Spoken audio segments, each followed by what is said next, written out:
자, 역사 속 인물을 내내 마음대로 씹고 뜯고 맛보고 즐기는 역사 내피셜 그놈 41화 시작합니다. 자, 오늘도 역사 스토리텔러 김재원 선생님, 그리고 역사 속 그놈의 심리분석가 배상훈 교수님, 오창석 평론가, 송서미 아나운서 함께합니다. 네, 날씨가 부쩍 추워가지고 영하로 계속 떨어지는 날씨여서 다들 건강 유의하셔야 될 것 같은데, 저는 감기가 한 2주째 안 낫고 있어요. 다시 걸린 거 아니에요? 그러니까 이게 좀 나았다가 다시 이제 약안 먹으면 다시 올라오고 이래요. 걱정이 많이 돼서. 걱정? 아니, 심적으로, 진심으로. 걱정이 많이 돼가지고. 아니, 누가 봐도 진심이 전혀 없는 건조한 멘트잖아. 지난주에는 뭐 감기 그거 누구나 다 금방 낫는 거요 라고 해서 제가 너무 서운해했잖아요. 그랬더니 오늘은 멘트를 또 이렇게 하셨는데, 감기야 뭐. 걸렸다가 나았다가 하는 거니까요. 네. 남은 힘들다 그러는데 진짜 많이 배운 사람들은 왜 다른 사람의 아픔에 공감할 수 없는 거예요? 아니요. 어제도 막 생방송 혼자 하시는데 네. 너무 마음이 쓰여가지고 전혀 안 쓰였네. 전혀 안 쓰였어. 우리 안에 사이코패스 이런 거 좋아. 사이코패스라니요. 물어봐야겠다. 배 교수님, 만약에 우리 교수님을 제외한 4명 중에 사이코패스나 소시오패스가 있다면 당연히 김재원이죠. 공감 없는. 사이코패스에 가깝나요? 소시오패스에 가깝나요? 약간 우리를 이용하는 소시오에 소시오. 그 범죄로 이어질 가능성이 높은 게 사이코패스인가요? 뒤통수 치죠. 그래요? 그렇게 생각하지 마세요. 그러지 않습니다. 네. 냉철하시잖아요. 소시오. 사이코패스는 없습니까 여기에? 사이코패스는 감정 없는. 원래 오창석이 정치인으로 가면은 감정이 없고 이래야 되는데 본인이 안 한다니까. 아니 얘 감정이 너무 풍부해서 문제인 친구예요. 정치하면은 감정이 없을 겁니다. 그렇죠. 난 피해 숙청을 할 거거든. 맞아. 난 우리 편 저 편 상관하지 않고 다 피해 잘라, 숙청. 다 잘라. 네. 의외로 서미 씨가 네. 그 뭐라고 정상인이에요? 아니 냉정해요. 좋은 말이 갈 거라고 생각했던 거니? 여기 쌍패 소패 있으니까 난 내 차례는 정상인일 줄 알았죠. 그래요? 사표도 아니고 수표도 아니고 쟤는 그냥 패급이에요? 그냥 패죠. 그냥 패. 그냥 버리는 패였어. 그거는. 알겠습니다. 요즘같이 하루하루 팍팍한 가계 경제 숨통 트일까 보험부터 들여다보시는 분들이 많으신데 뭐가 뭔지 하나도 모르겠죠. 보험료는 많이 내고 있는데 어떤 보장인지 제대로 진단받고 싶은 분들, 중복되고 불필요한 보험료 좀 줄이고 보장 잘 되는 꼭 필요한 보장으로 알차게 보험 리모델링 하시고 싶은 분들, 여러 개의 보험사 상품을 비교해서 나한테 꼭 맞는 보험으로 제대로 진단할 수 있는 보장 분석 전문가를 1대1 매칭해서 제대로 된 상담 받으실 수가 있습니다. 상담은 전화 1544-5788 1544이 아니고요. 1544. 네, 1544-5788 또는 카톡에서 보험장터 아이디 JK6003, JK6003을 검색해서 친구 추가나 인터넷 www.한글로보험장터.com으로 문의 주시면 상세하게 상담 드리겠습니다. 역사 뇌피셜 그놈 광고 이벤트로 보장 분석 신청만 해도 보장 분석 후에 따뜻한 이디야 카페라떼 한 잔을 증정해 드리고 있습니다. 네. 자, 요 보험장터 내 보험 리모델링 해주시는 곳이에요. 네. 자, 이게 그 전화로는 1544-5788로 들어가시면 되고요. 카톡에서는 이제 JK6003 검색하셔서 친구 추가하시고 카톡 상담도 받으실 수가 있고, 사이트는 www.보험장터.com으로 가시면 문의 신청하실 수가 있습니다. 그리고 재원 선생님 보험 많이 좀 들어놓으신 편이에요? 저도 놀랐는데 와이프가 사망보험? 네, 생명보험을 엄청 들어놨더라고요. 그럼 죽기를 바라는 건가요? 제가 지병이 좀 많아가지고 사고에 억울하면 프로파일러 풀어줄 겁니다. 제가 해결해 드리겠습니다. 제가 꼭 돌아가시면 엄청 많더라고요. 뭐 이런 게 기분이 좋아요? 어때요? 찝찝을합니다. 딸 생각하면은 또 필요한 게 또 있으니까. 왜냐면 내가 죽은 뒤에 내 가족들을 생각하면. 그럼요. 와이프보다는 제 딸을 생각해서 결핵을 앓았어서 폐가 한쪽이 없어요.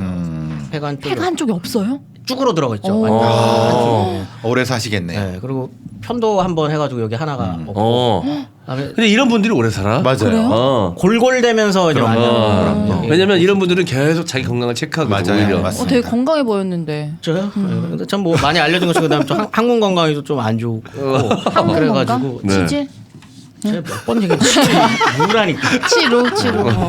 아이고 진짜. 조곤조곤 칼을 계속 꽂아놨어요. 아니, 뭐 이런 여러 가지 잡스러운 병들이 많았어서 네. 그렇게 보험 엄청 많이 들어왔어요. 아 그러면 신경을 쓸 수밖에 없네요. 근데 한번 상담만 받으시는 것도 되니까 네, 이런 네, 데는 네. 한번 받아보시죠. 이게 괜히 쓸데없는 것도 중복으로 내는 것도 굉장히 많을 거고 그렇죠. 이거 한번 정리해야 되거든요. 네, 1544-5788 내지는 www.한글로 보험장터.com으로 문의 주시면 감사하겠습니다. 자, 전 세계가 사용하는 국민 브랜드 MC장원이 선택한 브랜드 110년의 역사를 자랑하는 블랙앤데커 수공구 세트 광고입니다. 무려 153가지의 수공구 세트로 드라이버부터 줄자, 망치, 수평기 등 가정에서 정말 많이 쓰는 필수 공구로 알차게 구성해서 DIY 인테리어 시 유용하게 쓰이며 아이들 장난감, 캣타워, 반려견, 집 등을 조립할 때도 사용 가능합니다. 사무실에서도 새로운 사무용품, 의자, 테이블 등 조립 시 아주 유용하게 사용되며 사용 후 정리도 깔끔하게 됩니다. 휴대 및 보관이 편리한 007 가방 형태의 공구함으로 필요할 때마다 착착착 꺼내서 바로 문제 해결. 개업 및 지들이 선물로도 아주 좋습니다. 블랙앤데커는 AS도 정말 편리하게 잘 돼 있고요. 홈픽 서비스로 전화로 접수하면 집으로 방문해서 회수해 가고 수리 완료 시 택배로 발송이 됩니다. 초기 불량 제품도 홈픽으로 접수해서 새 제품으로 교환받으실 수 있고요. 국민 브랜드 블랙앤데커, 그중에서도 집에 없으면 안 되는 필수 수공구 세트, M장기획 고객님들께만 특별가 이벤트 진행하고 있습니다. 포털 사이트에서 M장기획 수공구 검색 부탁드리겠습니다. 네, M장기획 검색을 하시면 바로 뜹니다. 바로 옆에 수공구가 제일 먼저 떠 있네요. 그래서 클릭해서 들어가시면 M장기획 마크와 함께 수공구 스마트 스토어가 연결되는데 리뷰가 29개인데 그중 하나가 신발장에 딱 들어맞게 들어가네요. 그러니까 보통 보관을 신발장이나 이런 데 잘 해주잖아요. 맞아요. 그러니까 그러다 보니까 보관하시기에도 수납 사이즈가 딱 적절하게 잘 나왔다라고 확인하실 수가 있고 네. 워낙 종류가 많기 때문에 여러분이 쓰실 수 있는 공구는 네. 여기 다 있다고 보시면 됩니다. 맞아. 이것도 한 번 광고 나갔거든요, 지금. 네. 100개 넘게 팔렸습니다. 와, 근데 가격이 진짜 싸더라고요. 맞아요. 이거 우리 마트에서 이거- 사려면 10만 원, 20만 원 이렇거든요. 네, M장기에 콜라보로 해가지고 진짜 이게 5만 원, 3만 얼마예요? 이게 진짜 말도 안 되는 가격이거든요. 지금 빨리 사셔야 됩니다. 저희랑 콜라보 끝나면 이것도 끝나니까 자, 빨리 구매하시길 바라겠습니다. 자, 요거 저거 그리고 저는 친구들한테 선물하기도 너무 좋을 것 같더라고. 뭐 가게 같은 거 하고 개업하면 사실 가게에 공구 쓸 일 되게 많거든. 이것저것. 잘게 들어가는 게 되게 많은데 선물용으로도 집들이용으로도 좋을 것 같은데 여러분들 많은 이용 부탁드리겠습니다. 블랙앤데커 수공구 세트였습니다. 마취구름에서 신제품 출시됐습니다. 마취구름처럼 진정해 밤은 마유와 시어버터 7가지 식물성 오일 넣었으며 갑자기 난 트러블에도 바르실 수 있게 병풀과 알로에, 편백, 티트리 오일을 넣었습니다. 입술에 바르시는 립밤, 트러블이 나거나 보습이 필요한 부분에 바르실 수 있는 멀티밤으로 같이 사용할 수가 있고요. 물론 마취구름의 제품이기 때문에 향료를 넣지 않은 순한 제품으로 만들었습니다. 기존의 마취구름 같은 보습크림은 최종 업그레이드 버전이 나왔습니다. 사용하기 쉽고 평소에 여행 가실 때 편하게 휴대하실 수 있도록 100ml 2개 박스 포장 변경되어 있고요. 전 버전과는 다르게 오일과 왁스 비율을 맞춰서 부드럽게 발리면서도 보습력을 훨씬 더 강화했습니다. 역시 향유 무첨가의 순한 제품이고요. 아기 그리고 엄마 아빠를 위한 온 가족용 보습크림 네이버에 마취구름 검색해 주세요. 네. 자, 이제는 정말 피부 건조함이 네. 그게 극성을 달했어. 부리는 그게 달하는 시기가 왔습니다. 히터 많이 들고 그래가지고 이제 그 앉아서 집에서 사무실에서 앉아서 근무하시는 분들은 조그만 그 가습기. 가습기 꼭 놔두고 이렇게 하시는데 네. 그래도 잘 안 돼요 이게 넓은 공간에 그 내 책상에다 틀어놓는다고 그게 가습이 될 수가 없잖아요 사실. 맞아요. 그래서 계속 로션을 좋은 거 발라주는 게 제일 좋습니다. 자 그러니까 야, 이 겨울철 그리고 봄까지도 건조하잖아요. 꾸준히 쓸 수가 있고 사실은 뭐 3월, 4월 초까지 꽃샘추위 이어지잖아요. 네. 지금 사두시면은 꾸준히 쓸 수 있고 100ml 2개이기 때문에 예전보다 용량은 거의 그대로 유지를 하면서 네. 소분해서 들고 다닐 수 있기 때문에 뭐 백이나 이런 데 들고 다니시기 훨씬 더 편하시다. 그리고 이거 진정의 밤 요만하게 동그랗게 나왔거든요. 맞아요. 이거 진짜 트러블 났을 때 바르면 가라앉더라고요. 연고처럼 쓰셔도 된다고 합니다. 네, 진짜 좋아요. 마유가 피부 진정 효과에 굉장히 효과가 있어가지고요. 피부 트러블 발진 같은 건 났을 때 이 마유를 그냥 바르기도 하더라고요. 네, 마유로 만든 밤, 진정의 밤, 멀티밤입니다. 어디에도 바르라도 되는 멀티밤이에요. 자, 요것도 신제품으로 나왔으니까 많은 관심 부탁드리겠습니다. 마취구름 같은 크림이었습니다. 자, 오늘의 주제, 굉장히 많은 팬을 거느린 분이죠. 이분은 사실. 네, 그렇습니다. 인기가 많은 왕입니다. 이 조선의 왕들 중에서 좀 인기에 따라서 좀 나뉘어요. 그렇죠. 많은 사람들이 좋아하는 왕이 맞습니다. 있고 네. 많은 사람들이 좀 싫어하는 왕이 네, 있고 그런데 이분은 제가 알기로는 굉장히 팬이 많고 그렇죠. 좋아하는 분들이 네. 많은 왕인 걸로 알고 있는데 과연 객관적 사실들은 어땠는지 한번 이야기 들어보겠습니다. 공개해 주시죠. 누군가요? 오늘은 조선의 마지막 중흥을 네. 이끌었었던 임금 정조입니다. 정조. 네네.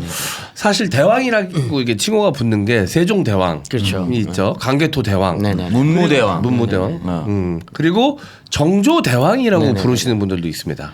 학계에서도 그렇게 부르시는 분들이 한 분 정도 계세요. 한 분이요? 학계는 많이 없어요? 왜냐면 저번에도 한번 설명드렸던 것처럼 네. 대왕자는 다 붙이는 거예요. 그렇죠. 조선의 모든 왕은 대왕이에요. 원래 선대왕한테 다 대왕 붙였어요. 네네네 묘호를 다 대왕으로 받으니까. 근데 네. 대왕이라고 굳이 우리가 부르려고 하는 데에는 사적 감정이 들어가는 거죠. 그렇죠. 민족사적으로 훌륭한 일을 하신 분이다라고 네. 할 때 보통 이제 그런 식으로 붙이는 건데 네. 학교에서는 잘 안 붙이죠. 근데 뭐 교수님이 네. 정조를 너무 사랑하시는 맞아요. 분이 네. 계세요. 아. 네, 너무 사랑하시는 아니, 분. 말씀하- TV에도 자주 나오세요. 말씀하시죠 왜? 누구지? 누구신데요? 이름 실명 상관없어요. 뭐 교수님? 김준혁 선생이라고 네. 계세요. 근데 그분은 아니, 김필 차라리- 교수님.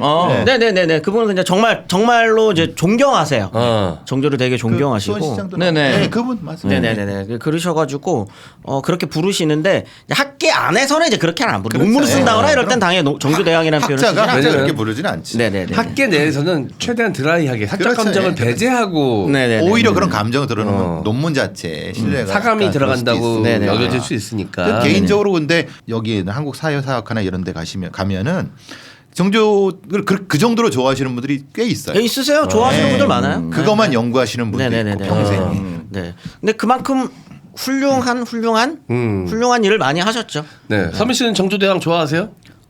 산이. 산이요? 이산. 이산? 네. 아 이산. 저는 약간 유아인 아들 이렇게 생각했는데. 유아인 아들이라고 뭐 사도로 맞죠, 따졌을 그쵸? 때는 맞습니다. 사도로 그치, 따졌을 맞습니다. 때는 우리가 거기서 소지섭이지. 우리 아, 그래요? 네. 우리 세대는 이서진. 우리 세대요. 우리 세대. 엮으려고 하다 실패했네. 야 이거 우리 세대요. 안 따라오네. 근데 사극을 계속 만들어야겠네. 서민 씨 같은 분들은 사극 말고는 연상하기가 쉽지 않네. 정조를 연기하신 배우들이 많아요. 네. 최근에도 그 그렇죠. 현빈 씨가 현빈 씨가 있어요. 영민. 영민의 영민. 근데 그거는 좀 언급하지 않는 것이. 왜 그렇죠? 그거는 좀 이렇게 사실 고증보다는 그렇죠. 좀 예, 약간 예, 판타지죠, 판타지. 조금 뭐 존망한 느낌도 있고요. 네. 정조의 등 근육이 너무 멋있었다는 얘기예요. 가장 많이 남았기 때문에 정조의 뭐 업적이나 활동보다는 정조가 제일 많이 하신 게 레터럴 레이즈. 어깨랑 등 근육이 우리나라 최초 3대 500신 왕으로 정조 인기가 많구나. 인기가 많죠. 좋아하시는 분들 굉장히 많고 근데 그 영린이 모티브가 된 사건도 있고요 실제로. 그렇지. 예. 그리고 정조가 굉장히 특이한 왕인데 그런 어떤 고증 기록 이런 거에 집착을 해요. 근데 그 중에 하나가 병서를 그렇게 모아요. 그런 총정리하는 네. 병서들을 총정리하고 무예집 이런 것들을 총정리시키고. 약간 덕후 기질이 있으셨구나. 네, 완전 그런 거에 굉장히 네. 중요하게 생각했었던 사람이라서 그래서 아마 무예에 관심이 많았을 것이고 뭐 잘했는지 이런 거는 이제 모르죠. 네. 근데 이제 그 모티브가 된 사건은 이제 뒤에 가서 설명을 드리겠습니다. 네. 자, 그럼 서민 씨는 일단 정조 왕에 대한 뭐 정보는 전혀 없어요? 아직까지는 없습니다. 야, 그래도 정조 정도는 그래도 좀 아는데 드라마도 많이 나와서 그렇죠, 영화도 그렇죠. 많이 나오고. 네네. 뭐 아시는 게 있습니까? 뭐 만든 거 아니에요? 뭐 만든 뭘 나랑 만들었죠? 비슷한 나 것 이름은 같은데? 장용영 이름 그렇지. 이 정도면 많이 아는 거죠. 뭐요? 학교 다닐 때 배웠습니다. 굉장히 인간적 트라우마가 많은. 많죠. 심리적으로 이렇게 내려온 사람이 이렇게까지 성취할 수 있을까라고 하는 심리적으로는 대단히 의미 있는 사람. 맞아요. 그래서 그거를 저 물어보고 싶었어요. 이제 어린 시절부터 좀 이야기를 하고 싶은데 일단 저희가 이미 정조 편을 하면서 그 뒷부분에 설명을 드렸지만 하지만 네. 이분이 그 사도세자의 아들인 거잖아요. 네. 아빠가 그럼 그렇게 죽는 걸 봤나? 11살에 봤습니다. 아우 기억. 11살에 아버지가 할아버지의 손에 죽어나가는 걸 본 거죠. 바로 눈앞에서. 네. 바로 눈앞에서 보고. 근데 그 할아버지가 자기는 엄청 예뻐하고. 세손 그렇죠. 어. 세손이 됐을 때 세손 바로 시켜요. 원손으로 거의 낳자마자 시켰다가 1년 있다가 바로 세손을 만들었고요. 그 다음에 어떻게 보면은 사도세자가 잘못된 방향으로 나아갈 수 있었던 교육을 그대로 시킵니다. 네. 그 영조 좀 이상. 네. 영조는 전 그래서 좀 이상한 사람 같아요. 네. 이 아들이 그렇게 해가지고 삐뚤어졌는데 손자도 교육을 그렇게 시킵니다. 계속. 사람들 앞에서 뭐 이렇게 뭐 해봐라 이렇게 하면 또 총명하다 그러니까 또 이뻐하면서 이제 그 교육을 계속 시키는 거예요. 자신의 원칙을 바꾸지 않는 사람. 절대 고집을 영조는. 꺾지 않은 거죠. 그런 가운데서 이제 아버지도 죽고 근데 아버지가 죽었는데 끝까지 아버지가 그렇게 해서 죽었으면 뭐 나중에라도 한 1, 2년 정도 지난 다음에라도 이제 좀 뭔가 좀 어르고 달래면서 그래 내가 그때는 아들이랑 이렇게 했었지 뭐 이렇게 얘기할 수도 있었는데 끝까지 정조한테 얘기를 하는 게 넌 아버지 기리지 마. 이 얘기를 계속 하는 거죠. 죽기 전까지. 만약 지금 저한테 그렇게 하라 그러면 저는 제정신이 아닐 것 같거든요. 정서적으로 엄청 불안했을 것 같아요. 그 어떤 마음이었고 어떤 심리적인 그런 감정이었을지 좀 상상하기가 힘들어요. 두려움과 동경과 애증이 같이 있는 존재라고 보여져요. 영조에 대한 느낌 자체가 두려움이기도 하지만 불쌍하잖아요. 왕권을 지키기 위해서 저렇게 굉장히 막 쪼달리는 삶을 살면서 그 결과로서 자기 아들도 죽여야 되는 그 심리적 불안감이 그대로 정조한테 들어왔지만 이 정조가 위대하다고 하는 거는 그걸 극복했다는 거. 근데 그 극복의 기제가 참 얼마나 그 공부를 많이 하고 얼마나 스스로를 단련시킨가 뒤에 민 선생님이 말하지만 그런 부분들에 있어서 사실은 이제 정조는 뭐라고 하나 이게 좀 기록될 만한 사람 같아요. 사실 진짜. 자기를 지금은 할아버지가 어릴 때 이뻐했지만 사실 아빠 사도도 어릴 때는 엄청 이뻐했잖아요. 그렇죠. 영조가. 그러다가 엇나가는 순간 그렇게 그렇죠. 계속 감정의 골이 깊어지다가 결국은 죽이기까지 한 건데 지금 우리 할아버지 대왕 서당께서 나를 이렇게 지금 이뻐하지만 언젠가 나도 버림받을 수 있을 거라는 불안감 그렇죠. 이런 게 좀 늘 존재했을 것 같다는 생각이 듭니다. 그리고 아버지를 버리라고 시켜요. 사도세자의 형이 일찍 죽었다고 그때 말씀드렸잖아요. 그 형의 그렇죠. 아들로 입적을 시켜버려가지고 아버지를 아버지라고 부르지 못하게 된 거죠. 생부였었던 분이. 그리고 즉위 직전에 사건이 하나 터집니다. 또 여기 이제 이 정조의 트라우마를 좀 만들게 하는. 이게 거의 즉위 몇 년, 한 1년 전인가? 그쯤에 영조는 이미 나이가 너무 많아요. 80이 넘었어요. 80, 정신도 오락가락하는 시점에, 뭐, 영조 입장에서는 내일 모레 죽어도 전혀 이상할 게 없는 나이니까,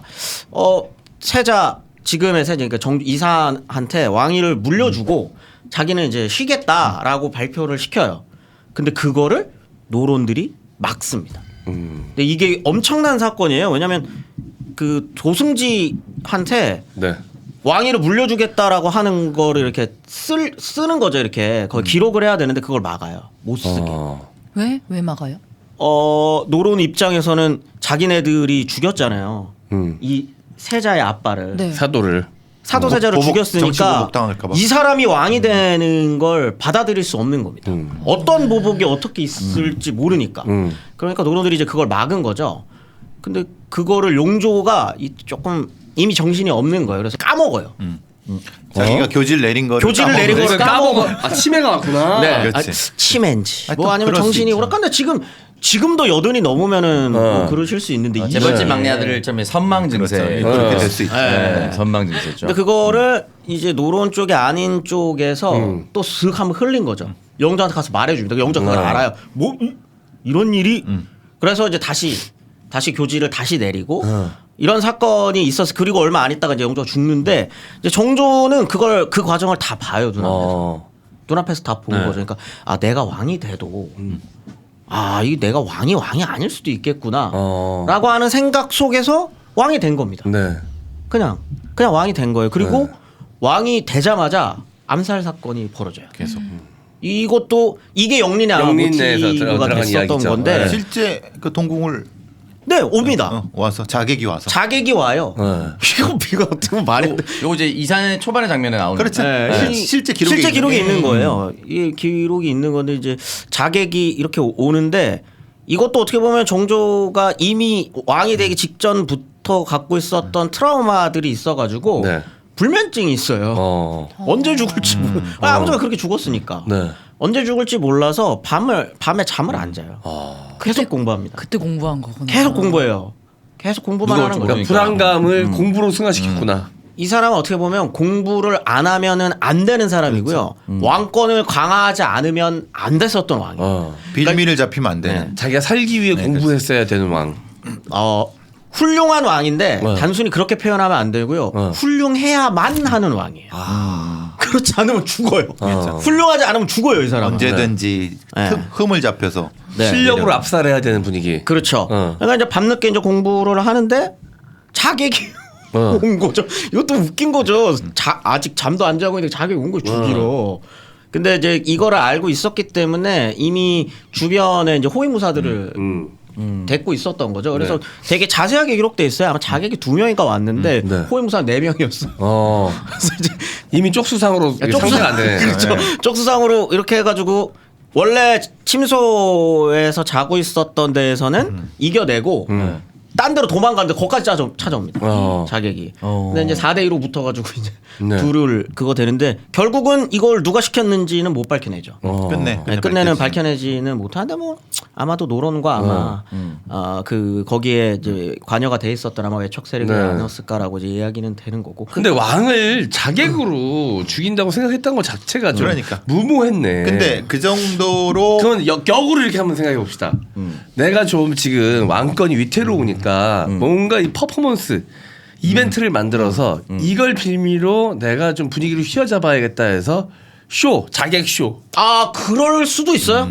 충분히 그럴 가능성도 자작극. 있죠. 자작극. 충분히 그럴 가능성도 있습니다. 왜냐하면 이 사람은 뒤집을 한 방에 필요한 사람이 언제나 이 국면을 뒤집고 싶어 해요. 뒤집고 싶어 하지만 속으로 삼킵니다. 아니 뭐 저는 정조를 좋아하는데 왜냐면 이렇게 좀 이 정도로 다른 생각을 해볼 수 있는 거잖아. 왜냐면 왕 주변에 호위무사가 몇 명이 있고 평소에 잠을 잘 안 자고 공부를 한다는 거는 국내에서 다 할 거란 말이죠. 그럼요. 근데 요 정도 자료 조사를 안 하고 자객을 보냈다? 저는 요 지점이 조금 의아한 거죠. 원래 임금의 침소는 옮겨 다니면서 자고 그것을 아는 사람들이 많지 않고. 그래요? 네. 아니 그러니까 딱 거기에서 여기서 꼭 자야 된다고 하면은 안 되잖아요. 그래서 이제 옮겨 다니면서. 그래서 후궁들이랑 자기도 하고. 진짜 그 많은 돌아다니면서 했는데. 어디서 자는지를 몰라요? 아니 알면 안 되죠. 당연히 지금 몰아치니까. 그러니까 이제 그 비밀을 알고 있는 사람이 쳤을 거고 당연히 거기에는 금군하고도 연결돼 있을 거고 왜냐면 번을 쓰는 사람을 피해가야 되니까 거기까지 들어왔다는 것 자체가 금군을 속였다는 거니까 그러니까 그런 면에서는 뭐 우리 회장님 말씀하신 것처럼 분명히 충분히 이유가 그럴 수 있죠. 있을 수 있는 거죠. 굉장히 다양한. 알 수 없는 거죠. 알 수 없으니까 이렇게도 상상을 해보는 겁니다. 있어요. 충분히. 혼자여도 좋지만 둘이 같이 관리하면 행복이 2배입니다. 연말 연시 모임이 코앞으로 다가왔는데 아무 준비도 하지 못한 분들을 위해서 준비했습니다. 당김없는 완벽 세정을 자랑하는 아이세라 빙하머드 클렌징 폼, 노폐물 제거 및 완벽한 모공 관리는 물론이고요. 미백 효과까지 있는 아이세라 알래스카 빙하 머드팩.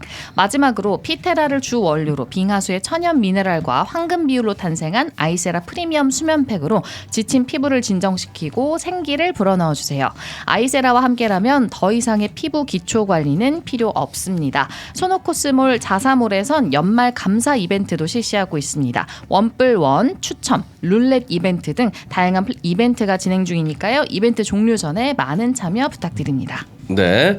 자, 소노코스 아이세라의 3종 세트, 이 삼총사 제품, 여러분들 이용해 보시면 좋을 것 같은데, 아직 안 써보신 분들한테 가장 먼저 추천하는 건 수면팩입니다. 저는. 가격대로만 봤을 때는 클렌징 폼이 제일 접근하기가 좋긴 하지만 사실 클렌징 폼으로 이 브랜드의 힘을 확 느끼긴 좀 쉽지 않잖아요. 수면팩의 만족도가 높아요. 그러니까 만족도가 제일 높은 제품을 추천해드리다 보니까 수면팩 그 써보시고 좋으면 그다음에 클렌징 폼 그다음에 머드팩 제일 좋은 건 세 개 한꺼번에 사는 거. 이렇게 요 코스를 추천드리고 있습니다. 네. 그리고 절대 후회하지 않아요? 네, 머드팩 같은 경우는 뭐 얼굴 뭐 중요한 촬영이 있거나 또는 뭐 중요한 행사가 있기 전에 네. 피부 관리 막 하잖아요. 여기저기 가실 필요 없이 집에서 머드팩 저거 하시면은 정말 촉촉하게 피부 네. 잘 되고 피부에 도움이 많이 됩니다. 그 패키지가 예쁘니까 네. 선물용으로 하시면 좋을 것 같아요. 네. 손도코스 아이세라였습니다. 많은 사랑 부탁드릴게요. 라면 자주 드시나요? 건강관리, 식단관리 중이시라면 라면만큼 강력한 적도 없습니다. 일반 라면은 칼로리 500kcal입니다. 계속 드시겠습니까? 그래서 저희가 만들었습니다. 마틴조 발효 곤약 라면. 식단 관리 중에도 칼로리 걱정 없이 먹을 수가 있고요. 국물까지 다 먹어도 18kcal. 다이어터와 유지어터들이 꿈에 그려오던 바로 그 라면입니다. 출출한 밤 야식이 땡길 때 참지 말고 가볍게 드시길 바라고요. 마틴조 발효 곤약 라면은 매운맛, 순한맛 두 가지 맛이 있습니다. 곤약 특유의 냄새가 없고 무지방, 무당, 저칼로리, 쫄깃한 식감이 특징으로 다 먹어도 오이 한 개 먹는 것과 같은 칼로리입니다. 진정한 식단 관리의 끝. 건강을 지키면서 몸에 대한 죄책감에서 벗어나시길 바랍니다. 완뚝해도 18kcal 18라면 마틴조 발효 곤약 라면입니다. 더보기에서 구매 링크를 통해 구매하시는 M장교육의 구독자분들께는 기존 10% 할인에 10% 할인을 더해드리는 이벤트 진행 중입니다. 네이버 스마트 스토어에서 그녀의 라이프 N 검색해 주시면 되고요. 전화 주문은 070-7576-0837로 연락 주시면 됩니다. 네. 자, 다이어트의 적 라면 안 먹을 수는 없어요, 솔직히. 예. 한 번씩 생각이 날 때가 있어요. 참으려고 해도. 네, 그리고 TV에 뭐 어디 누가 라면 먹는 거 나오잖아요. 무조건. 아, 이건 뭐 어쩔 수 없어요. 물이 올라가고 있습니다. 이거. 그리고 다이어트를 안 하시는 분들도 밤에 먹는 라면이 입에는 좋은데 몸엔 너무 안 좋아요. 맞아요. 다음날 일어났을 때 얼굴 팅팅 붓고 맞아요. 소화가 안 돼가지고 불쾌하고 아침에 일어났을 때 잘 일어나지도 않고 왜냐면 이게 자고는 있지만 이 안에서는 계속 소화기관 일을 하고 있는 거잖아. 더부룩하죠. 예. 다음날 컨디션까지 영향을 미치게 되거든요. 뭐 젊은 분들이야 뭐 크게 상관없는데 나이 먹으면 먹을수록 날씨가 추워지면 추워질수록 소화 기능이 떨어지니까요. 이렇게 칼로리가 적은 곤약 라면 같은 경우는 소화도 너무 간편하게 잘 되니까 맛있어요, 국물까지. 맛있어요. 양도 적당해요. 맞아 네. 맞아요. 면은 난 이게 훨씬 나은 것 같아. 그렇죠. 밀가루 탱탱하죠. 면보다. 곤약 라면 더 훨씬 더 꼬들꼬들하고. 쫄깃쫄깃하고 예. 네. 자 여러분 마틴조 곤약라면 그녀의 라이프엔 검색하시고 들어가시면 바로 만나보실 수가 있습니다. 마틴조 곤약라면이었습니다. 흔히 알려져 있기로 이제 정조가 즉위를 하자마자 이거 조선왕조실록 정조실록 들어가 보면 알아요. 네. 정조실록 딱 원년 즉위와 동시에 했던 말이 있어요. 네. 나는 사도세자의 아들이다. 이 얘기를 해요. 네. 근데 이거는 사실 엄청난 거죠. 이것만 놓고 딱 보면 나는 사도세자의 아들이다. 네. 선대왕 의지를 어긴 거잖아요. 그럼 이제 노런 애들은 바로 오줌 싸는 거지. 이제. 그렇죠. 시작할 것 같아. 질질 싸는 거죠. 이것만 딱 놓고 보면 우리가 죽였는데 이렇게 되니까. 근데 네. 한국말은 사실 끝까지 들어야 돼요. 다만 네. 나는 사도세자의 아들이지만이에요, 사실. 이게 정조를 좋아하시는 분들은 이게 딱 하면서 뭔가 카리스마 있게 나는 사도세자의 아들이다. 앞으로 까불지 마 이렇게 했다고 되어 있지만 사실 그게 아니고요. 나는 사도세자의 아들이지만 생물학적 아들이지만 네. 영조 우리 할아버지가 네. 나를 저기 입적. 입적시키셨고 네. 사실 그러니까 나는 영조 대왕의 네. 유훈을 그렇죠. 업어서 그런 정치를 할 거예요라고 한 게 본심이었어. 아니, 본심이라기보다 드러내고 싶은 거였어요. 그러니까 however 뒤에를 더 중요하게 생각해야 되잖아요. 네. 네, 이제 그거를 하고 싶었던 거죠. 근데 당시에 뒤주에서 이제 생을 마감한 사도세자의 아들이라는 거를 공개적으로 이야기한다는 것도 사실 그렇죠. 쉽지 굳이 않은 밝힐 일이었을 필요는 것 같아요. 없었는데. 네, 네. 어. 그러니까 양쪽을 다 노렸다고 볼 수 그렇죠. 있는 거죠. 굉장히 영리한 사람입니다. 그렇죠. 영리한 사람입니다. 겁도 주면서 네. 사실은 뒤. 그렇죠. 뭐 뭐 이런 형태죠. 나는 사도세자 애들입니다. 하지만 노로리 한번 쫄았다가 이렇게 다시 그렇지 이렇게 이제 이렇게 되는. 근데 그 당시에는 신하들이 자기 마음대로 또 해석을 잘못해서 사실은 뒤에 말을 하고 싶었던 게 아니라 앞에 문장 말하고 싶었던 거 아니야? 그럴 수도 있죠. 이거 수도 있고. 자기네들 지레 겁먹고. 예, 그렇죠. 근데 그런 것도 노렸을 노린 수 거지. 있지. 네. 그 사람 똑똑한 사람이에요. 네. 그리고 난 다음에 이 사람 정조가 영조의 어떤 탕평책을 그대로 받느냐. 영조의 네. 탕평책을 굉장히 복잡한 이야기지만 간단하게 이야기하면 노론 중심의 네. 각 당파를 초월한 인재 등용이었다면 탕평책. 그렇죠. 그게 이제 영조의 탕평책이었다면 정조의 탕평책은 좀 다릅니다. 국왕이 중심에 있어요. 네. 국왕이 중심에 있고 굉장히 똑똑한 사람이 뭘 던지냐면 그럼 신하댐, 군자댐 네. 이게 뭐냐? 이건 어디서부터 오느냐? 충에서부터 온다라고 하는 거죠. 충. 그게 뭐냐면 의리론이에요. 그러니까 군자는 의리, 군주에 대한 의리로부터 출발해야 되는 거기 때문에 당파라는 거는 있을 수 없어. 그거를 정조가 먼저 해줬고 네. 나는 이제 어떤 사람들을 뽑을 거냐? 네. 충에 근거해서 뽑을 거다. 나를 중심으로 충성을 다 바치는 사람들을 중심으로 탕평책을 네. 시행할 거야라고 하는 거예요. 근데 이게 얼마나 똑똑한 거냐면 지금도 뭐 정치인은 마찬가지지만 어떻게 보면 그 어떤 그런 정당성, 네. 내가 이거를 하는 정치를 하는 정당성이 되게 중요하잖아요. 그렇죠. 정치 명분입니다. 그렇죠. 이 명분, 이 정치의 명분을 가장 중요한 잣대를 군주에 대한 충성으로 던져버린 거예요. 그러면은 신하들이 어떻게 받아들이냐면 왜 충성을 중심으로 다시 뭉치는 거죠.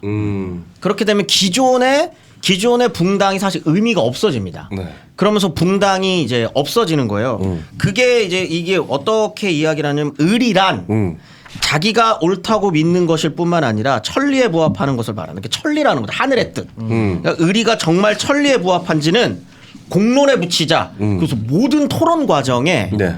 의리를 중심으로 다 해석하기 시작하는 거예요. 모든 것을. 그래서 사실 이제 노론 안에서도 분파가 갈라지기 시작하는 거죠. 네. 이 충성에 대한 해석을 기반으로. 근데 그거는 정조가 그만큼 공부를 많이 했어요. 그걸 다 이게 토론을 통해 이겨요. 그렇지 않으면 안 돼요. 이게 아무리 조선시대라고 하더라도 왕이 원한다고 다 할 수 있는 거 아니잖아요. 그렇죠. 이 신하들을 상대로 그거를 설득을 하든 그렇죠. 아니면 힘으로 눌러서 납득을 시키든 어떻게든 그게 되려면 힘이 있으려면 아는 게 있어야 되지 않습니까? 굉장히 똑똑한 사람이죠. 똑똑한 사람이었기 때문에 그게 가능한 거예요. 이거는 어떻게 보면 정조의 탕평책 혹은 정조의 정치의 한계예요. 네. 한계이기도 하다고요? 이게 이제 흔히 영종조를 좋아하는 특히 네. 정조를 좋아하시는 분들이 구도를 어떻게 잡냐면 네. 신권 대 왕권으로 이렇게 딱 잡아요. 그리고 탐욕스러운 신하들. 그리고 그거를 견제하고자 하는 네. 국왕, 어진 임금. 이거를 이제 놓고 보는 건데 이거 사실 한국 사회에서 되게 좀 익숙한 거죠. 그렇죠. 이게 모르겠어요. 이게 우리나라 특유의 정서나 문화로 좀 뿌리 깊게 있는 것 맞습니다. 같아요. 그래서 드라마나 영화를 보면 항상 나라의 앞일을 걱정하는 선한 왕. 네. 그렇죠. 그 밑에서 어떻게든 자신들의 이득을 탐관오리들. 취하려고 하는 탐관오리들. 맞습니다. 이 구도가 항상 네, 드라마나 영화에서 기본 구도로 나오거든요. 그렇죠. 지방관의 네. 탐관은 항상 영의정과 연결돼 있고 네. 병조판서와 그렇죠. 연결돼 있고 그래서 국왕이 몰래 비답을 내리거나 어사를 해갖고 잡아서 나중에 신하를 그렇죠. 억제하고 네. 성군이 된다 이런 느낌이잖아요 다들. 그게 사실 지금의 우리 대통령제도 많이 녹아들어가 있어서 맞습니다. 예. 네, 대통령을 향한 마음도 사실 그 왕을 약간 바라보는 맞아요. 마음이 섞여 있어요. 사실 네네네네. 이게 뭐 옳다 그르다라고 판단 내릴 수 있는 문제는 아니라고 그렇죠. 생각합니다. 그렇죠. 이게 왜냐면 아주 오랜 기간 우리나라 민족 정서로 남아 있는 거니까. 네네네네. 그렇죠. 근데 그게 분명히 약간 그래서 객관성을 잃을 때도 좀 있는 것 같긴 해. 맞아요. 근데 이제 그러면은 역사학적으로는 이걸 어떻게 봐야 되느냐라고 하면 이게 지금 구도가 그런 거예요. 노론이 일단 그 한국 사회 사람들 역사 조금 공부하신 분들 노론을 굉장히 싫어합니다. 그렇죠. 노론 망국론. 네. 당쟁의 뭐 빌런이죠. 네, 최종 빌런. 그렇죠. 아니 최종 빌런들. 역사적으로 봤을 때 결국 이제 패배자들이니까. 그렇죠. 네네네네. 어. 최종 빌런으로 보고 이에 대항한 어떤 히어로로서 이제 정조를 딱 그렇죠. 놓는 거예요. 그래서 마지막 제가 이제 처음에 시작할 때 마지막 조선의 중흥을 이끌었었던 그런 것도 사실 한국 사회의 시선이에요. 시선이죠. 이렇게 딱 놓고 보면 안 보이는 것들이 너무 많아요. 그렇죠. 그렇게만 놓고 보면 그럼 우리가 이야기해야 되는 건 그럼 정조가 하려고 했었던 정치는 뭐고 그렇지. 노론이 그러면 하려고 했었던 정치는 뭐냐 이거를 좀 네. 봐야 되는 건데 사실 이 구도가 아예 맞지도 않은 게 노론이 하나의 정파가 아닙니다. 네. 예. 노론도 다 이미 아까 전에 말했었던 것처럼 정조의 탕평론, 의리론 네. 안에서 갈라져 있고요. 네. 홍구경도 노론이에요. 네, 홍구경도 노론이기 때문에 초기에 이제 같이 했었던. 네. 그렇기 때문에 이건 그렇게만 놓고 볼 수 없고 그러면 좀 저희가 집중해서 봐야 되는 그래서 정조가 뭘 하려고 했는데 좀 더 이제 집중을 해야 되는 거죠.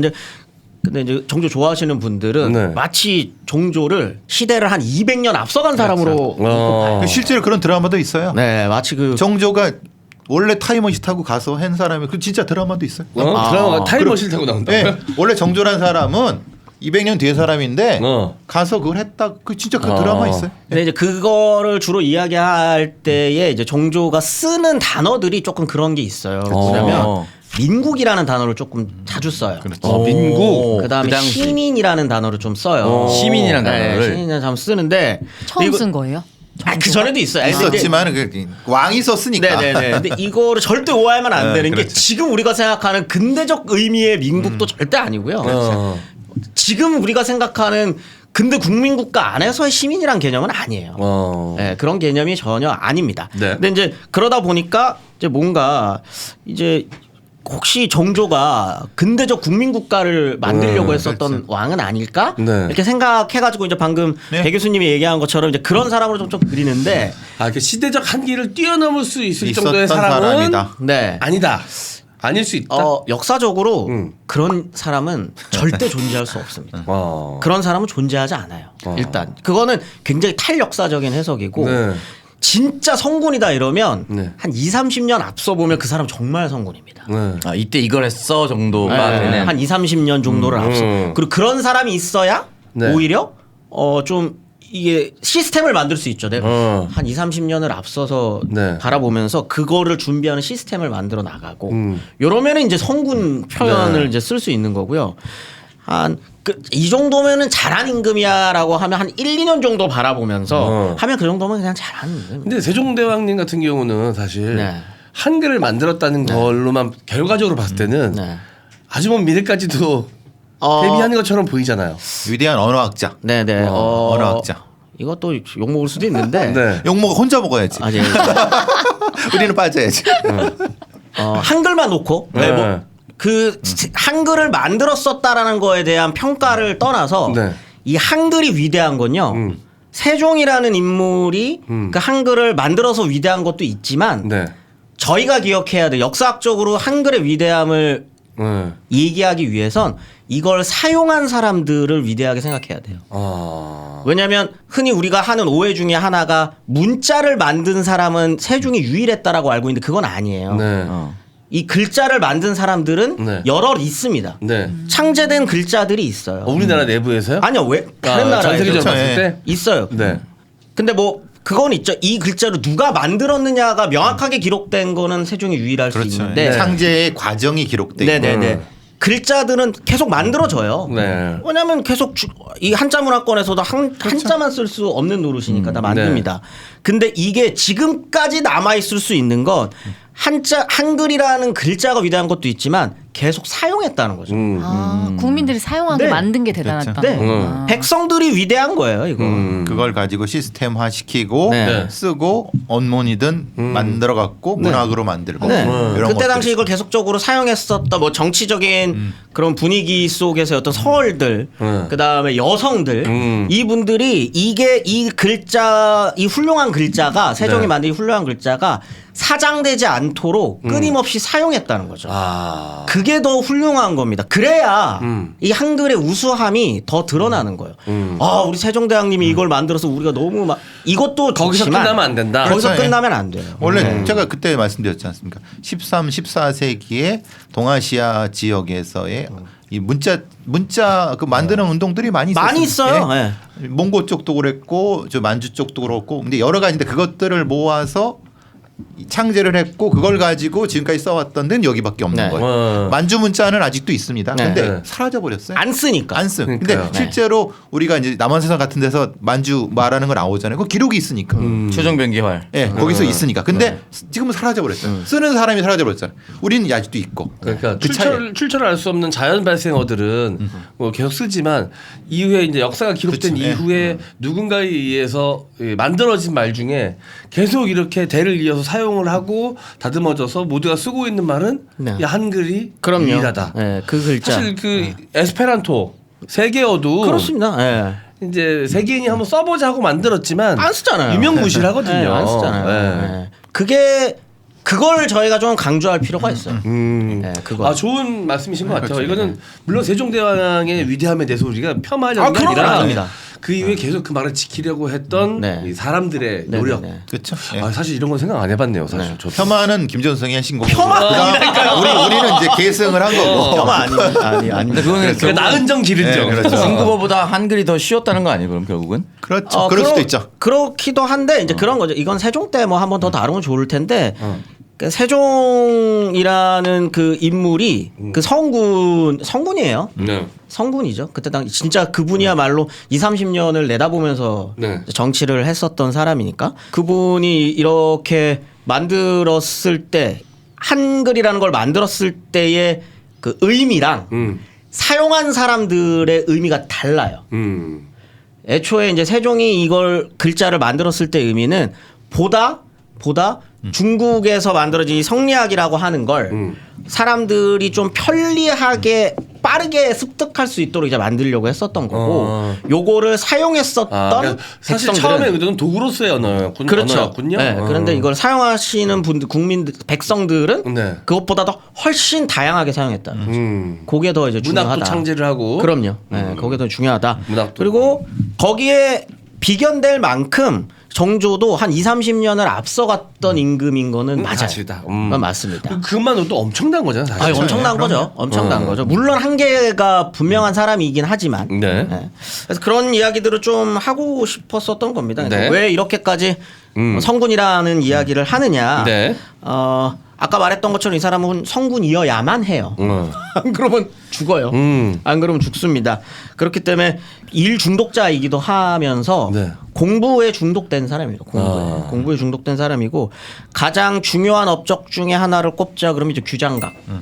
규장각이라는 규장각. 거. 지금도 있죠? 서울대 있죠. 네, 서울대에서 이제 서울대에서 그거 왜 갖고 있는지 저는 잘 모르겠는데. 어쨌든 지금 지들이 갔는 데는 어떻게? 네. 아니, 성균관대학교에서 아마 들으면 아마 화를 많이 낼 거예요. 그러니까 이게 네. 성균관대에 있어야지 왜 서울대에 있는 거죠? 어떻게 하다가 이렇게 됐지? 아니 근데 지금의 규장각이랑은 당연히 다른데요. 다르죠. 네. 이게 학술 기관이다 보니까 학술의 총화적 역할을 하는 거예요 규장각이. 서울대 입장에서는 학술의 총화면 서울대 있어야지 이렇게 된 거죠. 아니, 가장 큰 국고로 환수한 거지 뭐. 뭐 그렇죠. 성관은 사기니까. 네, 그렇죠. 너네한테 이 줄 순 없다라고 하지 않았을까요? 예. 그렇기도 하고 사실 지금 성균관대 쪽 사람들이 들으면 기분 나쁘겠지만 지금 성균관대학교랑 이때 성균관은 아무런 상관이 상관이 없어요. 없죠. 사실은. 근데 이제 그 마치 그 정신을 계승하는 네네네. 그 모양새를 띄고 있으니까. 그렇죠. 주소지가 좀 가까웠어요. 아 주소지가 거기 물리적 뒤에 있잖아요. 주소지가. 거기 뒤에 있어요. 네네. 그 성균관을 이제 거기 네. 이제 재산으로 갖고 계시다 보니까 네네. 그렇게 됐던 거지 아무런 사실 연관성은 없습니다. 근데 이제 뭐 서울대를 어떻게 볼 것이냐라의 문제를 떠나서 아니 뭐 고려대도 네. 고려랑 관련 아무 관련이 없어요. 아무 관련이 없어요. 네, 원래 보석본 죄송한데 대학입니다. 저 세종대 나왔습니다. 그건 아무 상관없죠. 아무 생각 없어요. 문만 한옥으로 지어져 있어요. 들어가는 정문만 되게 저 뭐냐 독특해요. 대학교 정문이 그죠, 예. 무슨 그 왕 네네네. 궁궐 들어가듯이 맞아요. 이렇게 맞아요. 정문 되어 있거든요. 이름이 세종대라는 이유 말고는 아무것도 없어요. 들어가면 안에 교회 있습니다. 안 해요? 네. 교회 재단. 교회가 있어요. 미션 재단이구나. 대양재단이라 해가지고 교회 재단이고요.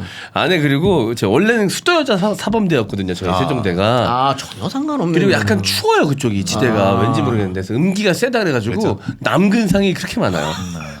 되게 괴랄한 곳입니다. 교회가 있고 남근상도 있고. 남근상도 있고 들어가는 입구는 그 약간 궁두라같이 돼 있고 야, 우리 남근상이 목사님이 많아서. 어? 남근상 맞아. 어제 호수도 있잖아요. 고수도 있지. 네. 그러니까 뭐 넣고 싶은 건 많았어요. 그래서 되게 음기 조그만- 가득한 곳에 남근상이 있으면 뭐 호수가 생길 수밖에 없어요. 네. 이거 세종대 이름 때문에 예전에 서울대에서 세종 캠퍼스 만든다고 했을 때 세종대에서 굉장히 분노했습니다.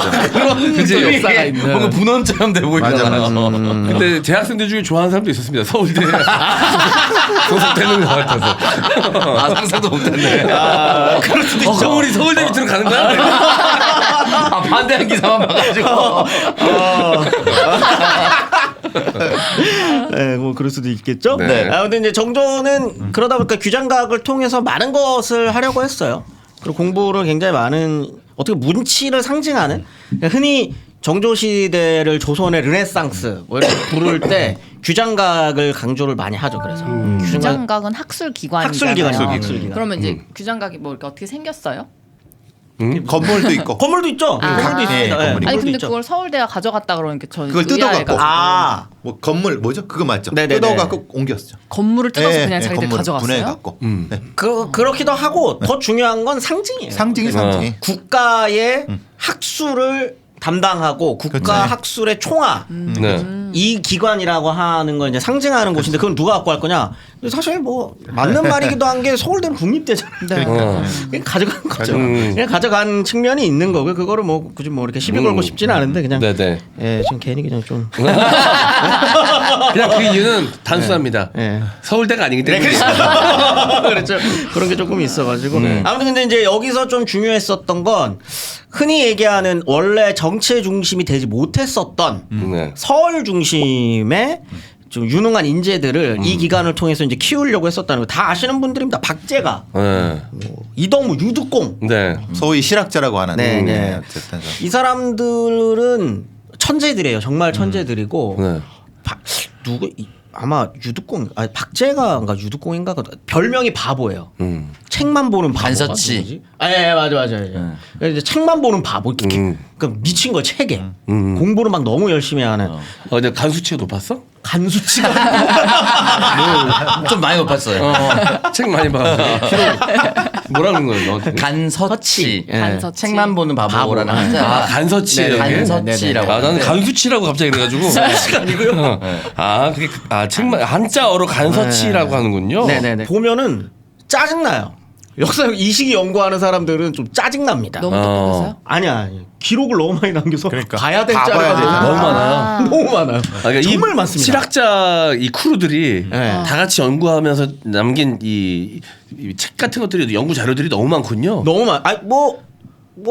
네. 지금 일성록 일기를 쓰거든요. 네. 개인적으로 일기도 쓰고 이 각 부가 있잖아요. 뭐 네. 예부 뭐 이런 부들이 있잖아요. 네.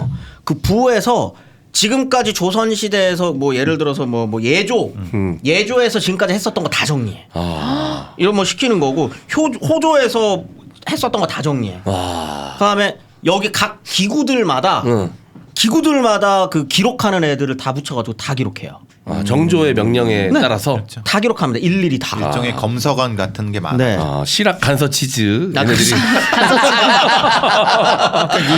멋진 크루들이야. 이 사람들이 과거의 자료도 싹 정리하고 청으로부터 온 새로운 것도 다 정리하고 그러니까 네. 이걸 연구하는 사람 얼마나 짜증나겠어. 네. 다 공부를 해야 돼.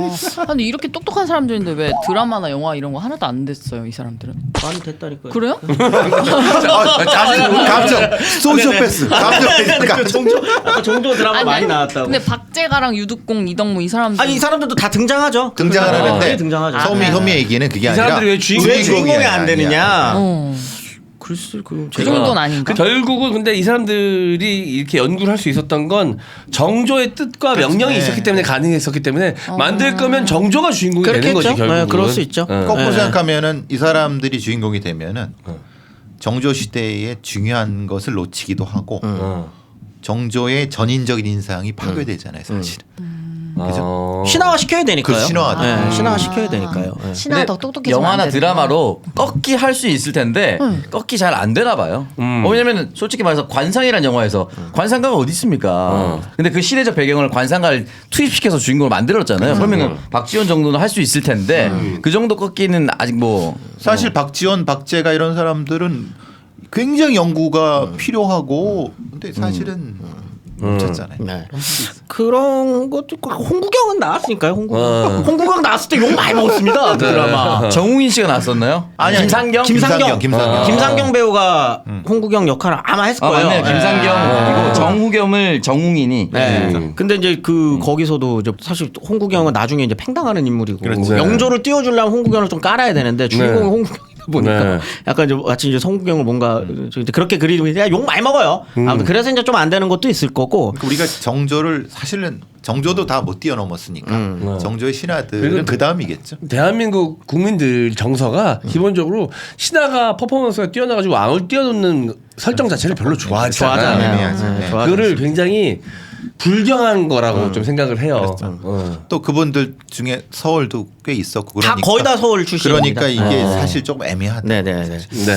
근데 이분들 대단하셨어요. 굉장히 남긴 것도 많고 네. 어느 정도로 좀 그 집착적이냐면 기록에 아까 말했었던 무예 제가 얼마 전에 이제 이 조선 후기 무예지 전공하시는 분을 만나가지고 무예도보 예. 통지. 네, 무예도보 통지라는 게 있어요. 그게 뭐냐면 그 지금까지의 이 한반도 땅에서 있었던 모든 무술을 집대성해가지고 이제 정리를 하는 건데 네. 그 이전까지 이제 글로 했어요. 글 글자로 네.